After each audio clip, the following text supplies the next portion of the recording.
안녕하세요. 12월 4일 큐티 방송 시작하겠습니다. 먼저 기도하시고 우리가 큐티 가이드를 한번 시작해 보도록 하겠습니다.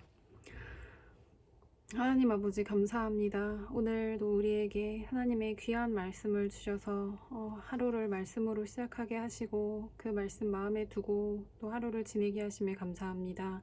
성령 하나님께서 이 자리를 도우셔서 우리가 하나님의 말씀을 읽을 때 말씀을 깨닫게 하여 주시고 그 말씀이 우리 마음에 깊이 심겨지게 하여 주시고 또 그 말씀에 씨앗이 자라나서 정말 우리가 하나님의 말씀을 풍성히 듣고 깨달음으로 삶에 적용하게 하여 주시고 또 그것으로 인하여서 정말 하나님께서 원하시는 삶을 살아낼 수 있는 적용에까지 자라게 하여 주시옵소서. 감사드리며 예수님의 이름으로 기도드립니다. 아멘.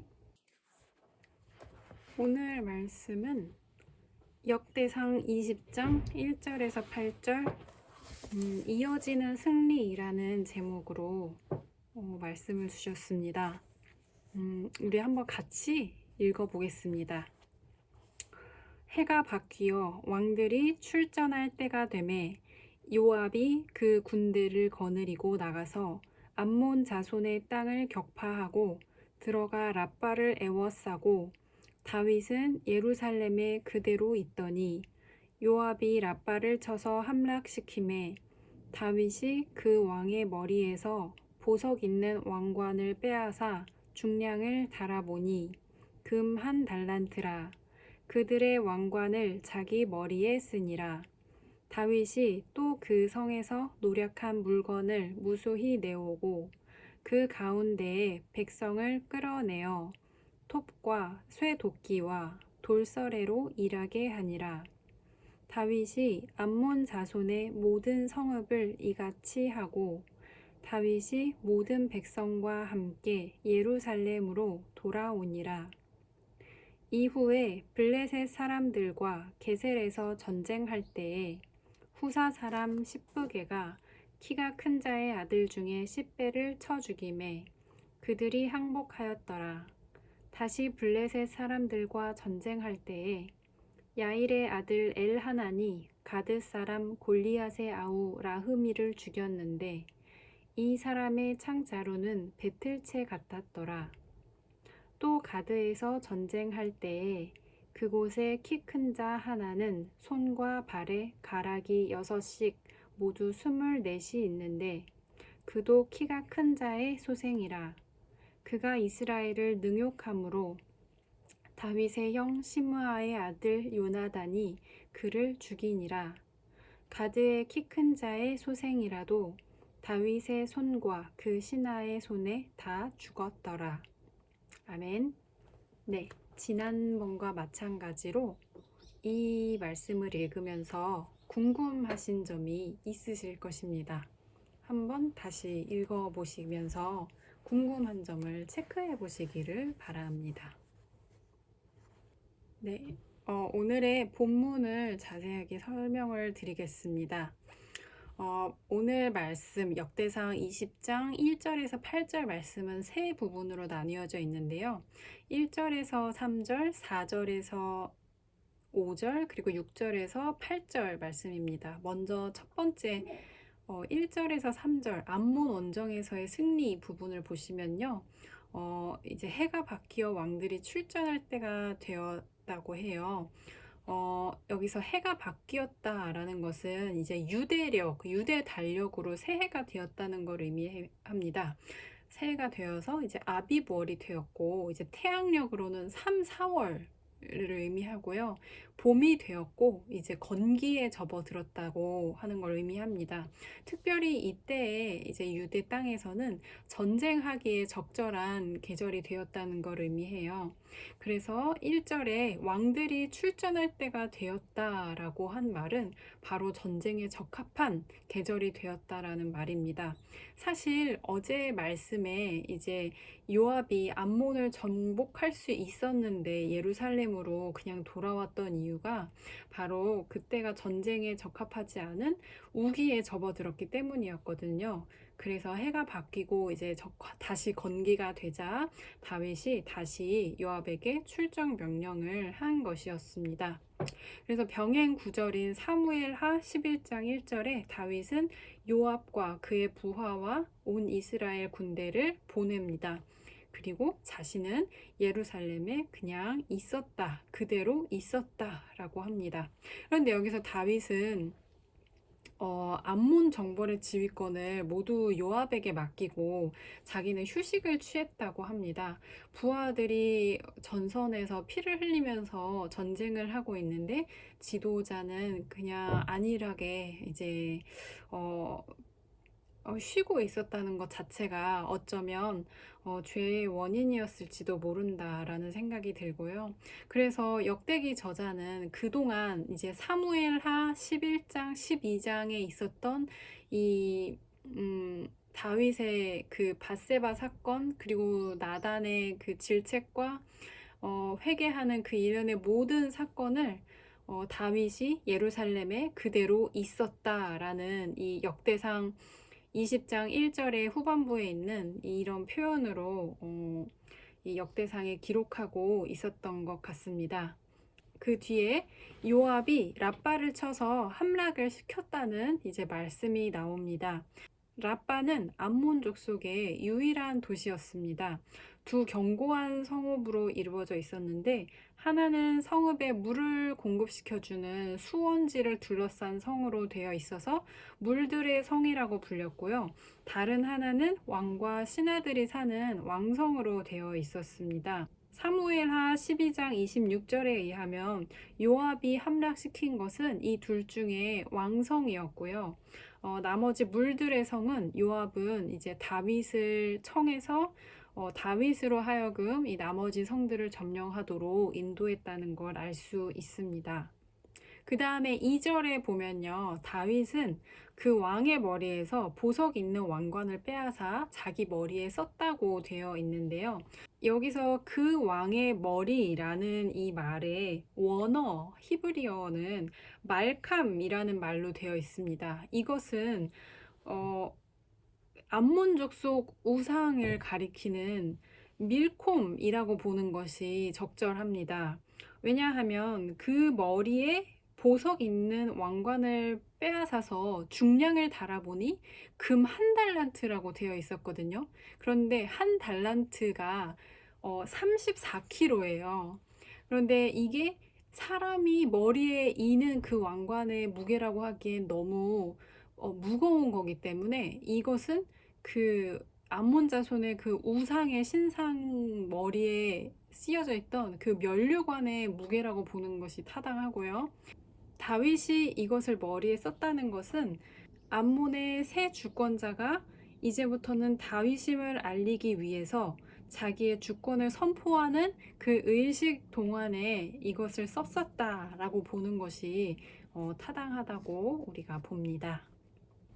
두 번째 파트인 이 두 거인에 대한 승리 말씀을 보면요. 이후에 이제 블레셋은 이미 블레셋 족속은 정복이 되어 있던 땅이었지만 그 이후에 폭동이 계속해서 일어났다고 해요. 그래서 첫 번째 폭동은 키가 큰 자의 아들 중에 십베라는 사람이 폭동을 일으켰는데 후사 사람 십부게가 그 사람을 쳐 죽였다고 합니다. 게셀에서 전쟁을 할 때. 그래서 그들이 항복을 하였다고 하고요. 그리고 다시 블레셋 사람들과 전쟁할 때에 가드 사람 골리앗의 아우 라흐미가 폭동을 일으켰는데 야일의 아들 엘하난이 그를 죽였고 그 골리앗의 아우 라흐미의 창자루는 배틀째 같았다고 설명하고 있습니다. 그리고 세 번째 파트 가드에서 전쟁했던 그 승리에 대해서 이제 묘사하고 있는데요.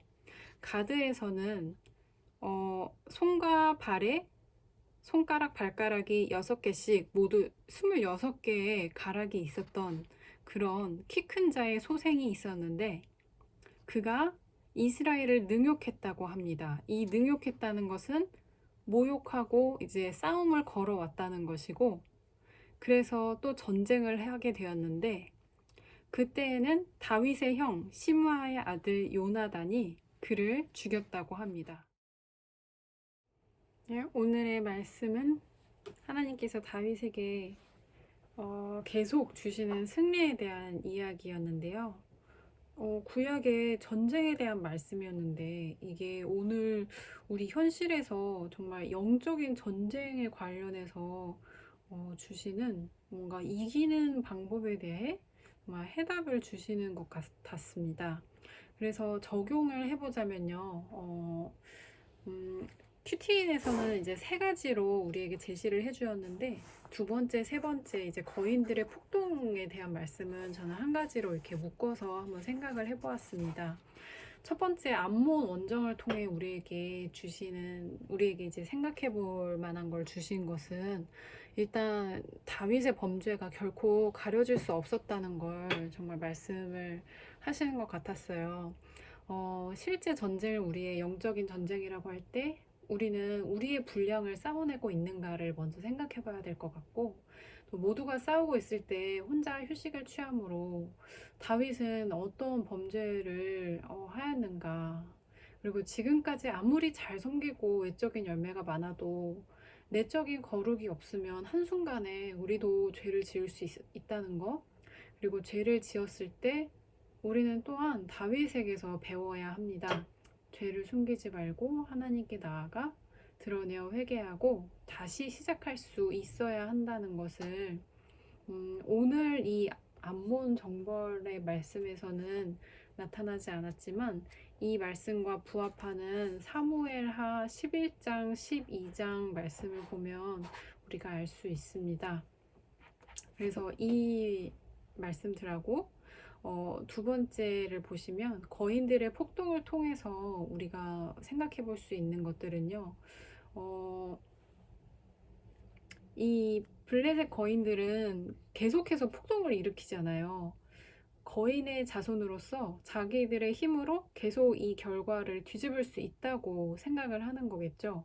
하지만 이 승리는 하나님이 주신 것입니다. 그래서 계속 이 거인들은 작아 보이고 약해 보이는 다윗의 신하들에게 계속 지게 됩니다. 하나님께서 계속 지게 하십니다. 그래서 우리가 생각해 보는 것이에요.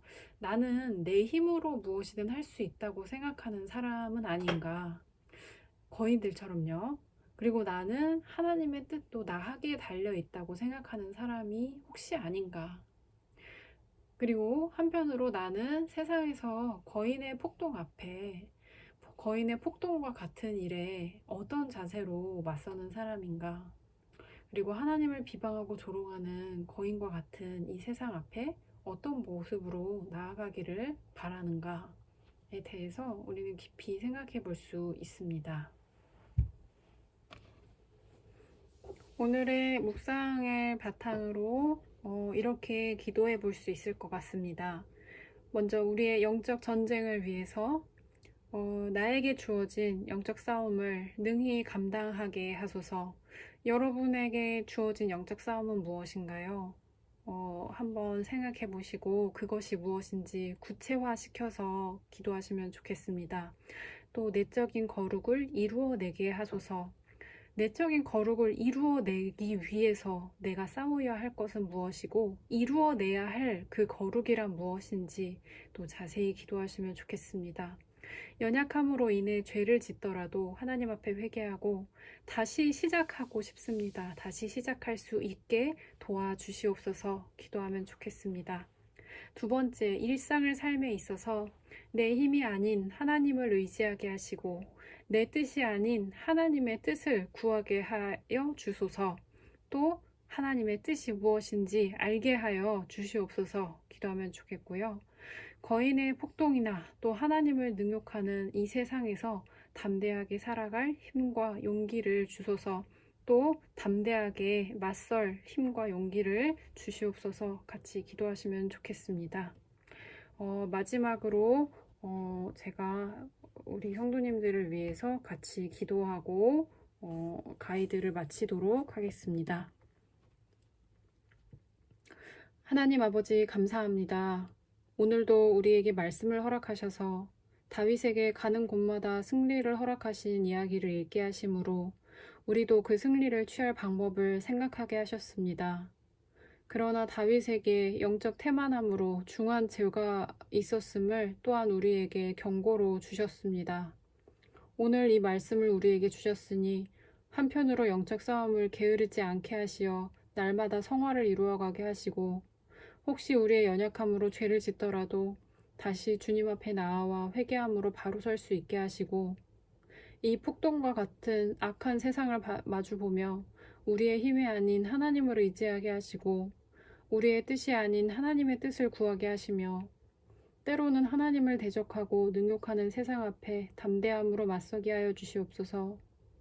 오늘 하루 우리 성도님들이 영적 전쟁에서 승리함으로 거룩에 한 걸음 나아가게 하셔서 그 영적 승리에서 오는 기쁨이 있게 하시고 악한 세상을 담대하게 선으로 이김으로 하나님 나라를 삶에 이루시기를 예수님의 이름으로 간절히 기도드립니다. 아멘.